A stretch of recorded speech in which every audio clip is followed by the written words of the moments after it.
Halo, Assalamualaikum, berjumpa kembali di channel Siwar TV. Puji Tuhan, Alhamdulillah, Dirut PKS PT PAL mundur, ditulis oleh Argo.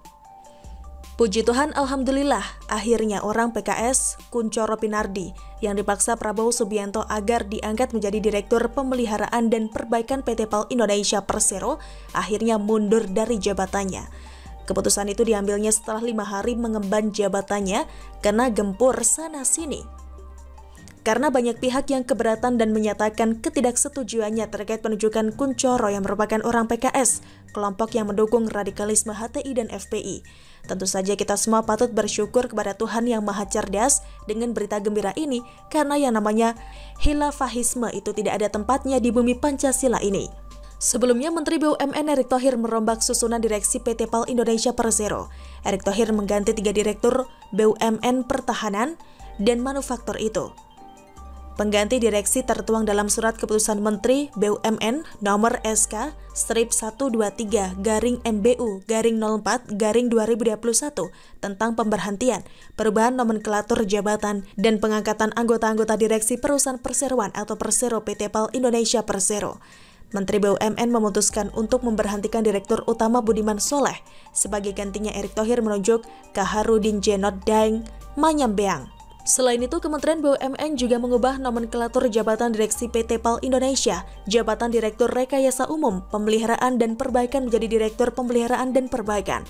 Posisi ini akhirnya diisi oleh Kuncoro Pinardi setelah didesak oleh Prabowo Subianto yang ngamuk-ngamuk lantaran ditolak mentah-mentah oleh Menteri BUMN Erick Thohir. Ya jelas saja bagi saya, karena Menteri BUMN menolak keras karena PT PAL bisa rusak oleh ideologi khilafah yang sewaktu-waktu bisa disusupnya karena direkturnya orang PKS.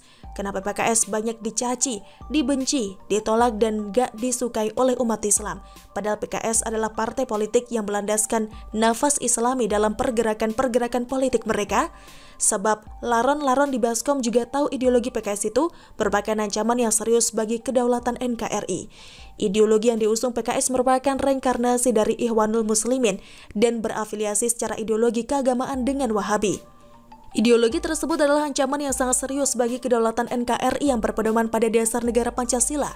Ikhwanul Muslim adalah sebuah organisasi pergerakan Islam yang didirikan oleh Hasan al-Banna dan kemudian menetas dan bertelur memamah biak menjadi partai politik.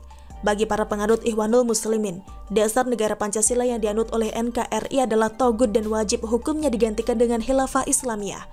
Itulah sebabnya sehingga sering timbulnya aksi-aksi terorisme, bom bunuh diri, dan serangan-serangan terhadap aparat keamanan di negara kita yang mereka anggap sebagai simbol togut.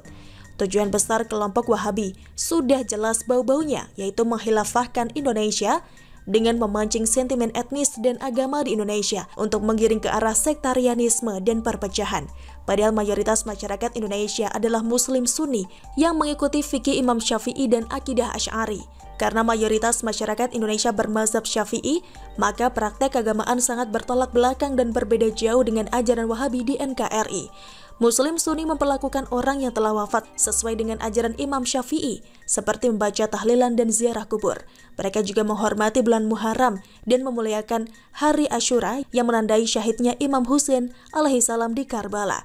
Dengan mengusung nafas Ikhwanul Muslimin dalam tubuh PKS, maka pelan tapi pasti PKS mengusung wacana pembentukan negara Islam berbasis khilafah di Indonesia secara halus dan terselubung.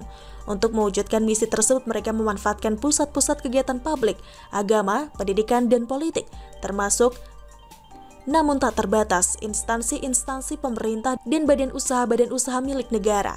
Mereka juga memanfaatkan media online, khususnya media sosial, untuk berjuang tanpa mundur hingga tercapainya cita-cita mereka menghilafahkan NKRI. PKS memiliki pasukan Cyber Army yang bertugas menyebarkan isu-isu sara dan intimidasi terkait isu-isu keagamaan di berbagai media sosial. Media sosial dijadikan media utama mereka untuk menyuntik paham Wahabisme dengan cara terselubung untuk menyebarkan kebencian dan sektarianisme yang merupakan prinsip dan landasan pemikiran sesat Wahabi. Itulah sebabnya kenapa PKS banyak gak disukai dan ditolak di mana-mana. PKS yang dinobatkan sebagai Partai Allah oleh Situa Bangka Bau Tanah Amin Rais itu kini seperti macan ompong yang kena diare dan sebentar lagi kena stroke, COVID, dan hanya tinggal kenangan sejarah saja. Kura-kura begitu. Bagaimana menurut Anda? Silahkan tulis komen Anda di kolom komentar. Jangan lupa untuk like, subscribe, dan share. Siwar TV pamit, sampai jumpa. Wassalamualaikum warahmatullahi wabarakatuh.